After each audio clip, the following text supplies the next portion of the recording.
حضرت مرزا مظہر جانے جانا فرماتے ہیں کہ بارش ہوئی تھی تازی دلی میں تازی بارش ہوئی تھی. ایک بابا لکڑی کے جوتے پہنے کھڑا ہوں، اللہ اللہ اللہ، اسی کسے دے کچھ بھی نہیں لگ دے نہ کوئی ساڈا دردی. بابا مست ہو کے جا رہا اللہ اللہ کرتا جا رہا.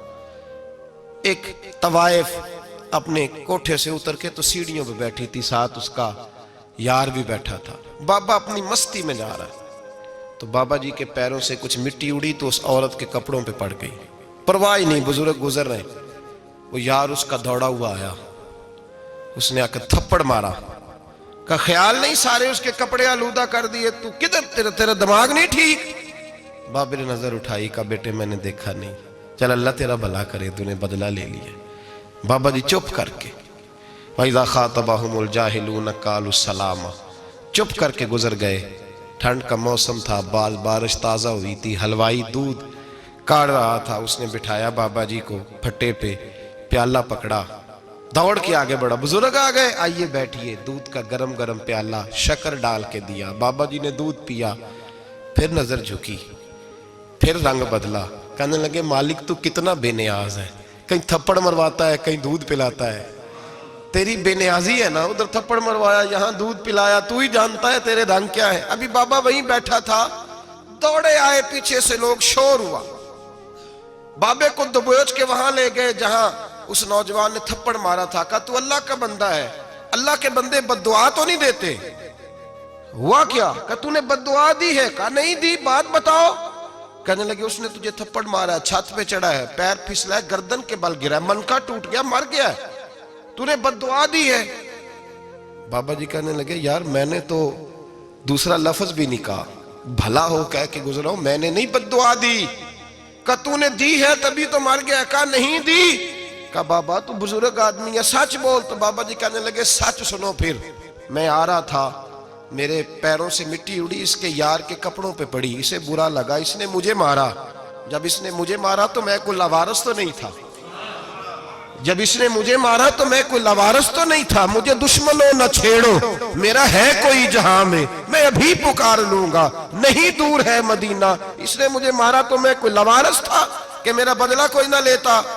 اس نے مجھے مارا ہے تو میرے یار کو برا لگا تو اس نے اسے مار دیا ہے، میری تو غلطی کوئی نہیں. یاروں کا جھگڑا ہے، یہ تو دوستوں کا جھگڑا ہے، یہ تو یاروں کا جھگڑا ہے، کوئی غلطی نہیں میری، کوئی غلطی نہیں. خش خش جنہ قدر نہیں میرا، اے میرے صاحب نو وڈیاں، میں تے گلیاں دا روڑا کوڑا، میں گلیاں دا روڑا کوڑا.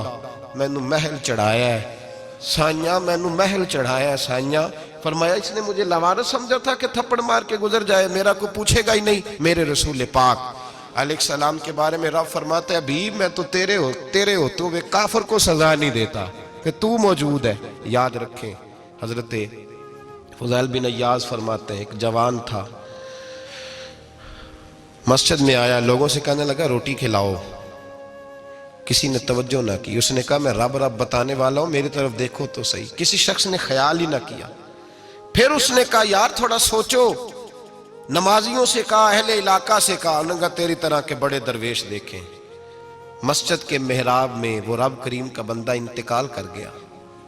جب فوت ہو گیا نا، لوگوں کا مزاج ہے بیمار کو دوائی نہیں دیتے، جنازے پہ وقت پہ پہنچ جاتے. جب کوئی گر رہا ہوتا ہے تو سہارا کوئی نہیں دیتا، جب کوئی گر جاتا ہے ٹانگ ٹوٹ جاتی ہے تو تیمارداری کو زمانہ پہنچ جاتا ہے. اور بزرگ وہ نوجوان اللہ کا نیک بندہ مسجد کے محراب میں فوت ہو گیا. حضرت فضیل ابن عیاض کہتے ہیں امام صاحب نے اعلان کیا چندہ دو، کوئی لاوارث فوت ہو گیا، کفن دینا. چندہ کٹھا ہوا، کفن خریدا، جنازہ پڑا. عشاء کے بعد دفن کر کے آئے. فجر کی نماز کے لیے جب امام اور مؤذن مسجد میں آئے تو چیخیں مارنے لگے، تڑپنے لگے. دور دور تک آوازیں پھیل گئی، دنیا دوڑی آئی. کیا ہوا؟ کہنے لگے وہ جو تم نے کفن پہنایا تھا وہ یہاں پڑا ہوا ہے، اور دیکھو کفن پہ تحریر لکھی ہے. تحریر کیا ہے؟ عرش کے مالک نے فرمایا میرے دوست نے روٹی مانگی تم نے دی نہیں، اس نے تمہیں میرے قریب کرنے کے لیے اپنی طرف توجہ کرائی، تم نے کی نہیں.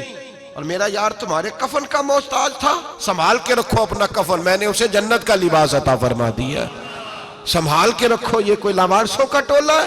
یاد رکھیں جو وارث والے ہیں، وارث والے ان کا رنگ اور ہے، جو ماننے والے ہیں ان کا مزاج اور ہے۔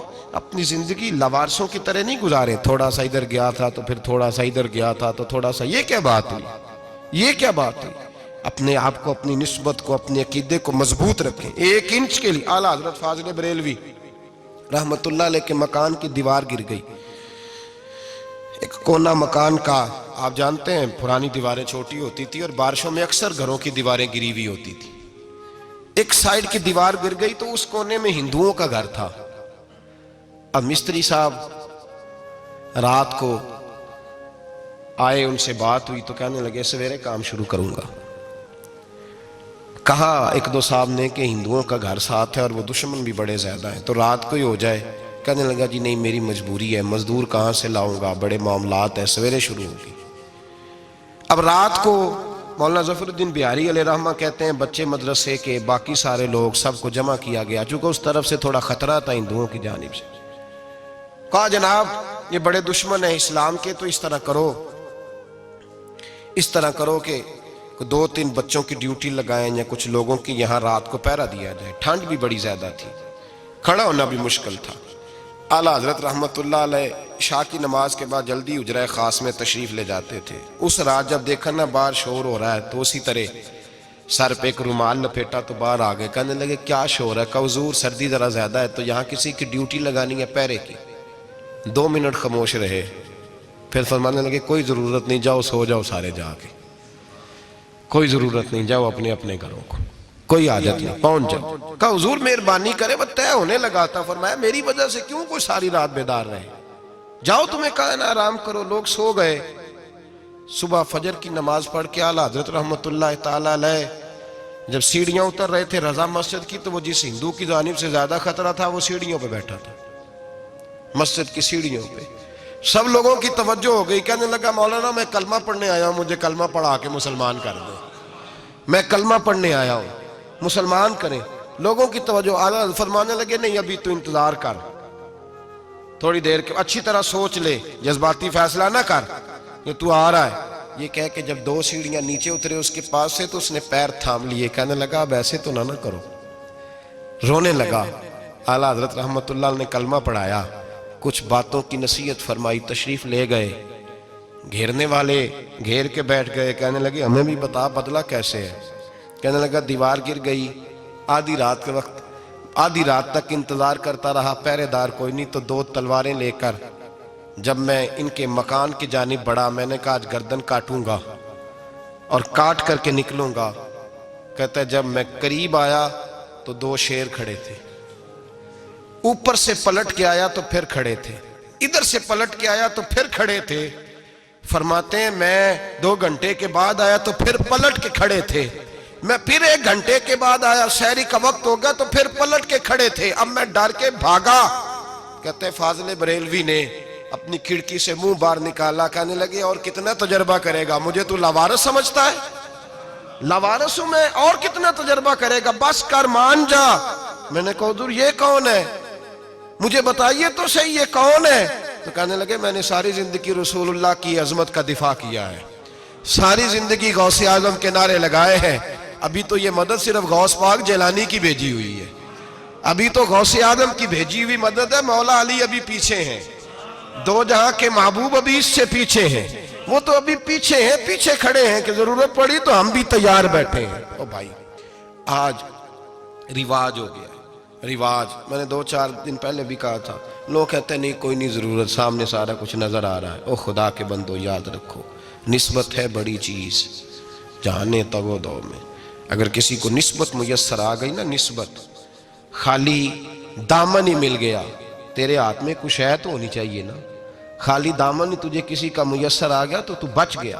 اپنی نسبتوں کی حفاظت کریں، ان کو مضبوط کریں، ان پر محنت کریں، ان پر توجہ رکھیں۔ یہ نسبت جو ہوتی ہے نا، نسبت، یہ دیکھیں نا، ایک گتا ہے، عام کتاب کو لگا ہوا ہے تو جہاں مرضی رکھ دو، اس کی کوئی قدر نہیں، لیکن جو گتا قرآن مجید کو لگ گیا ہے اس کو بغیر وضو چھونا جائز ہے۔ ایک پٹھے پہ اینٹ بنی ہے، جو باتھ روم میں لگ گئی وہاں بغیر جوتے کے جایا نہیں جا سکتا، اور جو مسجد میں لگ گئی وہاں جوتے پہن کے جایا نہیں جا سکتا. یہ نسبت ہے بڑی چیز. اگر میسر آئے نصیب ہو اپنی نسبت کو مضبوط کر کے رکھا کریں, اس کی جولانی کا مظاہرہ کیا کریں. اس نسبت میں روز توانائی آنی چاہیے. میں آپ کو بڑی ذمہ داری کے ساتھ ایک بات بتاتا ہوں تجربے کی.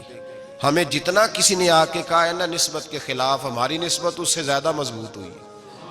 ہمیں جتنا کسی نے آ کے کہا ہے نا جی آپ کو کیا ملا, آپ کو کیا ملا, تو ہم نے اتنا کہا یار جیسے جیسے تو کہتا جاتا ہے ہماری تو نسبت میں اضافہ ہوتا جاتا ہے, ہمارا تو مزاج بدلتا جاتا ہے. روز ایک نیا پردہ کھلتا ہے, روز ایک نیا رنگ واضح ہوتا ہے, روز ایک نئی توانائی. ابھی تھوڑے دن کی بات ہے, ایک مولانا شرف الدین صاحب ہے, مفتی صاحب, میرے حضرت صاحب کے مرید ہوئے. مفتی تھے, عالم آدمی تھے, سرکار تاج الشریعہ. ہمارے شیخ سے بیعت کی. اب ہمارے حضرت صاحب کا اس وقت حال وہی ہے وَرَأَيْتَ النَّاسَ يَدْخُلُونَ فِي دِينِ اللَّهِ أَفْوَاجًا. اب فوجوں کی فوجیں لوگ آتے ہیں. ہم نے دیکھا ہے صرف خالی مرید ہونے والے بار سینکڑوں کی تعداد میں ہزاروں لوگ بیٹھے ہیں کہ صرف بیعت اتنا کہہ دیں ہم نے قبول کیا. اس عالم میں اور جہاں حضرت صاحب کا اعلان ہو جائے کہ تشریف لا رہے ہیں وہاں لاکھوں کا مجمع جمع ہو جاتا ہے اور ایک جھلک دیکھنے کو لوگ ترستے رہتے ہیں. یہ کیفیت ہم نے دیکھی. وہ دور گزر گیا. کبھی ایسا بھی ہوتا تھا ایک میں ہوتا تھا, ایک تو ہوتا تھا, اور تیسری تنہائی ہوتی تھی. وہ دور بیت جاتا ہے, وہ لمحے کسی کسی کو نصیب آتے ہیں. حضرت کا وہ مولانا شرف الدین صاحب کہتے ہیں مرید ہوا, تو مرید ہوا مجمع میں رسی حضرت پھینکتے ہیں یا چادر پھینکتے ہیں تو پکڑ کے مرید ہوا, تو ساتھ ساتھ اور چادریں باندھی تھی, لوگوں نے پکڑی ہوئی تھی. ایک مولانا میں جب بیعت ہو کے آیا ان کو بتایا تو مجھے کہنے لگے یار تو ایسی جگہ مرید ہو گیا جو تیری بات بھی نہ سن سکیں, جن کو تو دکھڑا بھی نہ سنا سکے, جو مصروف ہی بڑے رہتے ہیں. کہاں مرید ہو گیا تو ایسے پیر کا بیعت ہوتا جہاں تو جاتا وہ تیرے پاس آتے, گفتگو ہوتی, بات چیت ہوتی. کہتے جب انہوں نے مجھے بہت زیادہ قائل کیا نا, بہت زیادہ, تو میں نے ارادہ کر لیا. میں نے کہا بات ٹھیک ہے, بیعت کہیں اور ہونا چاہیے تھا. کہتے میں عشاء کے بعد سویا تو حضرت صاحب مجھے خواب میں ملے, خواب میں, اور فرمانے لگے مولانا جب آپ مرید ہوئے تھے تو آپ اس جانب بیٹھے تھے, اس کونے میں آپ تھے, اتنے لوگ آپ سے پہلے تھے, اس حال میں آپ مرید ہوئے تھے, اور جہاں تک بات چیت کرنے کی بات ہے تو آپ نے جو دل میں سوچا تھا وہ میں نے آ کے آپ کو بتا دیا ہے. پھر بھی بڑی ضرورت ہو تو میرے صاحبزادے کا نمبر لے لیں اور فون کر لیا کریں, بات ہو جایا کرے گی. کہتے ہیں یہ ابھی بات ہو ہی رہی تھی کہ میرے دروازے پہ دستک ہوئی تو میری آنکھ کھل گئی. میری آنکھ کھلی تو میں پریشان ہوں کہ نمبر تو ملا نہیں. ایک انجینئر صاحب میرے محلے میں رہتے تھے, فرماتے ہیں وہ شام کو میرے پاس آئے اور کہنے لگے مولانا سنا ہے آپ حضرت مفتی اختر رضا صاحب سے مرید ہو گئے. میں نے کہا ہاں. تو کہنے لگے میں ان کے مدرسے میں کام کر کے آئے ہوں, میرے پاس ان کے بیٹے کا نمبر ہے, چاہیے آپ کو؟ نمبر ہے چاہیے. کہتے ہیں نمبر مجھے وہ شام کو گھر آ کے دے گئے. اب جب میں آستانہ نور پہ بریلی شریف ملنے کے لیے حاضر ہوا تو میرے دل میں خیال آیا, جب میں اندر گیا نا تو میرے دل میں خیال آیا حضور خواب جو آئی تھی اتنی بھی جلدی کیا ہے, ذرا ٹھہر جائیے, آپ ملے جو تھے تو صاحب نمبر بھی دے ہی جاتے. میرے دل میں خیال آیا تو السلام علیکم کے بعد حضرت کہنے لگے مولانا مجھے تو جلدی کوئی نہیں تھی, آپ کے دروازے پہ دستک ہو گئی تھی.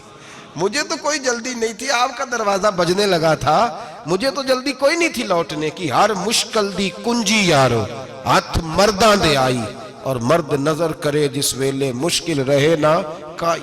بس لوگوں یہ یاد رکھو اور اس پہ عمل کرو, اپنی نسبتوں کو مضبوط کریں. ہمارا تو جیسے دن کا اجالا چمکتا ہے نا, چمکتا ہے دل کا اجالا, جیسے نیا دن چڑھتا ہے ہمارے لیے تو ایک نئی روشنی لے کے آتا ہے. اپنے آپ کو بیدار رکھیں. سورج اگر باہر پورا نکل آئے نا تو جو آدمی آنکھیں زور سے بند کر لے اسے کوئی شے نظر نہیں آتی. پورا سورج نکلا ہوا بھی ہو, سورج اسے نظر آئے گا جس کی اپنی آنکھیں بھی کھلی ہوں گی. تو آنکھیں ہی نہیں کھول رہے, تو آنکھیں ہی نہیں کھول رہے, آنکھیں, یہ شکوہ آنکھیں نہ کھولنے کا ہے, آنکھیں نہیں کھول رہے تو سورج کیسے نظر آئے گا. بات ذرا سخت ہے پر چلو آپ میرے عزیز ہیں کر جاتا ہوں. ملا رومی رحمت اللہ تعالیٰ علیہ فرماتے مجھ سے ایک شخص نے کہا کہ نبی پاک صلی اللہ تعالیٰ علیہ وسلم اگر سراجم منیرہ ہے تو نظر کیوں نہیں آتے؟ تو میں نے کہا الو اگر آنکھیں بند کر لے تو اسے کوئی شے نظر نہیں آتی. آنکھیں بند کر لے تو اسے کوئی شے نظر, تو آنکھیں تو کھولنا, آنکھیں کھول. یہاں میں اپنے کمرے میں یوں پردہ آگے کر کے لائٹ بند کر کے باہر شور مچاؤں, سورج کوئی نہیں, سورج کوئی نہیں, تو مجھے کوئی بندہ کہے گا پاگل, اس طرح کر, باہر نکل, ادھر آ تجھے دکھاؤں سورج ہے کہ نہیں، تیری تو اپنی آنکھیں بند ہے۔ اقبال کہتے ہیں دل بینا بھی کر خدا سے طلب، آنکھ کا نور دل کا نور نہیں، اندر کی آنکھیں کھول، اندر اتنا اندھیرا ہے تو باہر کیسے نظر آئے گا؟ تو لوگ آنکھ ہی نہیں کھولتے، دائیں بائیں دیکھتے رہتے ہیں۔ نسبت کو مضبوط کریں۔ رب تو فرماتا ہے حبیب تو موجود ہے تو میں کافر کو بھی عذاب نہیں دیتا۔ اب یہاں خالص نسبت کا بیان ہے، خالص، یہ نہیں فرمایا کہ حبیب ان کے عمل اچھے ہیں تو میں عذاب نہیں دیتا، یہ نہیں فرمایا کہ حبیب یہاں خانہ کعبہ ہے تو میں عذاب نہیں دیتا، نسبت کی بات فرمائی، نسبت کی۔ یہ نہیں فرمایا کہ حبیب یہاں روز طواف ہوتا ہے تو عذاب نہیں دیتا، یہاں تلاوت ہوتی ہے تو فرمایا حبیب تو ہے اس لیے میں انہیں عذاب۔ مدینے میں کبھی زلزلہ نہیں آیا، پتہ ہے آپ کو؟ اس لیے نہیں آیا کہ وہاں میرے مصطفیٰ کا گنبد خضرا ہے۔ کوئی فصل وہ بیجتے نہیں، کوئی فصل بوتے نہیں، وہ کوئی فصل بھی، لیکن دنیا کی ہر شے آپ کو مدینے میں ملتی ہے۔ جو سب سے اچھا پھل کھانا چاہے اسے مدینے میں جا کے ملتا ہے، اس لیے کہ وہاں گنبد خضرا کی ہریالی موجود ہے۔ دنیا کی ہر نعمت ملتی ہے اس لیے کہ گنبد خضرا جو موجود ہے۔ تو بھائی یہ نسبتوں کی بار ہے، نسبتوں کی۔ پرانی امتوں میں جب کوئی گناہ کرتا تھا تو دروازے پہ لکھا ہوتا تھا سویرے، میرے حبیب نے دعا فرمائی مولا یہ میرے ہیں انہیں رسوا نہ کرنا، اے اللہ میرے ہیں انہیں رسوا نہ کرنا۔ تو میرے بھائی سن لو اور یاد رکھ لو، لاکھوں پاپ بھی لوگ کر کے آئیں، سویرے منہ دھو کے نکل آئیں تو عرش کا مالک رسوا نہیں کرتا، بلکہ کہتا ہے تو میرے دامن میں چھپ جا، اندر جا کے جہاں گناہ کیا ہے وہاں جا کے دل سے سچی توبہ کر لے، میں قیامت میں بھی کسی کو نہیں بتاؤں گا کہ تو نے گناہ کیا ہے۔ تو برکت کس کی ہے؟ رسول پاک کی۔ یہ برکت کس کی ہے؟ حبیب دو عالم کی صلی اللہ۔ غلامی کا رشتہ مضبوط کریں، غلامی کا وارث والے بنے، لوارث نہ بنے۔ لوارثوں جیسی زندگی نہ گزارے، جہاں مرضی چلے گئے، جہاں مرضی چھٹیاں کار ہے، جتنے مرضی ٹائم بتا ہے، جو مرضی طبیعت میں آیا کرتے پھرے، پتہ ہی کوئی نہیں، حال ہی کوئی نہیں، یہ کوئی کیفیت نہیں ہے کوئی بھی۔ مجھے ایک صاحب کہنے لگے کہ ایک پیر بھائی پوچھ رہا تھا حضرت صاحب کا حال کیا ہے، میں نے آج کے بعد اس نے تجھ سے پوچھا تو بالکل نہ بتانا۔ وہ کیسا بیٹا ہے، وہ کیسا بیٹا ہے جو پڑوسیوں سے دائیں بائیں لوگوں سے حال پوچھتا ہے، اسے پتہ ہی نہیں، اسے خبر ہی نہیں، اسے تو لمحے لمحے کی خبر ہونی چاہیے، اسے تو منٹ منٹ کا پتہ ہونا چاہیے تھا۔ وہ اس نے کس طرح کی نسبت رکھی ہوئی ہے جس کو ہم سایوں سے پوچھنے پڑتا ہے ذرا پتہ کر کے بتانا حال کیا ہے۔ تو کدھر تھا بھائی، اتنی دیر ہو گئی، تو نے حال بھی کسی اور سے پتہ کرانا ہے؟ میں نے کہا اس کو کہنا آج کے بعد حال پوچھنا ہوا تو خط لکھے، میں بھی جواب لکھ دوں گا، بات ختم ہو گئی۔ جب دور دور جو رہنا ہے تو ٹھیک ہے، پھر اس طرح نہ تو خدا ہے نہ میرا عشق فرشتوں جیسا، دونوں انسان ہیں تو پھر کیوں اتنے حجابوں میں ملے؟ اور اس نے کہا تھا اب کہ ہم بچھڑے تو شاید کبھی خوابوں میں ملے، جیسے سوکھے ہوئے پھول کتابوں میں ملے۔ ایسا کام نہ کریں کہ وہ انداز ہی بدل جائے، اپنے آپ کو، اپنی نسبتوں کو مضبوط کریں۔ اللہ تبارک و تعالیٰ سے دعا اور التجا ہے کہ اللہ کریم ہمیں نسبتوں کی مضبوطی عطا فرمائے، اور اللہ تبارک و تعالیٰ ہمیں یہ توفیق دے کہ ہم سمجھ جائیں اس بات کو کہ اصل بات ہے کیا، اور اصل کی مضبوطی کتنی ضروری ہے، اصل تک پہنچنا کتنا ضروری ہے۔ اور یہ بھی یاد رکھیں، اماں جب ناراض ہوتی ہے نا، جب اماں ناراض ہوتی ہے تو کہتی ہے بس نکل جاتا، فٹافٹ نکل جاتا، دوڑ جا، کوئی تعلق نہیں۔ ابا بھی کہتا ہے آج آیا تو ٹانگیں توڑ دوں گا، حال ہی کوئی نہیں۔ اور وہی بیٹا جا کے 2 منٹ پیروں میں بیٹھتا ہے، کہتا ہے اماں تجھے پتہ ہی نہیں میں کتنی ٹینشن میں تھا۔ تو وہی اماں باہر نکل کے پہلے بڑھ کے مار رہی ہوتی ہے حد کر دوں گی، پھر وہی اماں کہتی ہے بڑا پریشان ہے بیچارہ۔ یہ کیفیت ہے، اپنے آپ کو صحیح کریں، اپنی نسبتوں کو مضبوط کریں، احکامات پہ عمل کریں، محبوب کی غلامی تگڑی کریں۔ یہ جو سستیاں ہیں، کوتاہیاں، ان کو دور کریں۔ زندگی کا لطف آتا ہی تب ہے جب آپ پورے طور پر اپنے آپ کو چاق و چوبند کرتے ہیں۔ اگر تھوڑا کر لیا، تھوڑا چھوڑ دیا، 1 پڑھ لی، 3 رہ گئیں، 3 پڑھ لیں، 2 رہ گئیں، یہ لطف نہیں ہے، یہ ذائقہ نہیں ہے۔ اپنے آپ کو مضبوط کریں اور پورا مضبوط کریں، پوری اپنے اندر جو ہے وہ جولانی نسبت کی پیدا کریں۔ بس یہ دعا کریں اللہ جب تک زندہ رکھے غلامی میں رکھے، اور مارے تو غلاموں جیسی موت عطا فرمائے۔